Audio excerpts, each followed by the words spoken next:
शेतात कीड रोगांचा प्रादुर्भाव नाहीये, पण तरी सुद्धा पिकं वाढत नाहीयेत. पानं पिवळी, जळलेली किंवा वाकडी दिसतायत. तर मग याचं कारण असू शकतं पिकातील अन्नद्रव्यांची कमतरता. पिकामध्ये नत्र कमी असेल तर जुनी पानं पिवळी पडतात, झाडं बारीक दिसायला लागतात आणि पिकांची वाढ थांबते.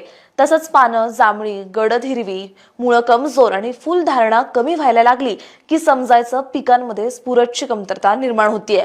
पालश कमी असेल तर पानांच्या कडा जळाल्यासारख्या आणि रोगप्रतिकारक शक्ती कमी होते. कॅल्शियम आणि गंधकाची कमतरता असेल तर नवीन पानं वाकडी, मरगळलेली दिसायला लागतात आणि पिकांची वाढ सुद्धा मंदावते. लोह व मॅग्नीज कमी झाल्यास नवीन पानं पिवळी पण त्याच्या शिरा हिरव्या दिसतात, पण जुनी पानं लवकर वाळतात. जास्त कमी असेल तर पानं लहान, पांढरट दिसतात आणि मॅग्नेशियम कमी असेल तर खालची पानं पिवळी, तपकिरी दिसतात.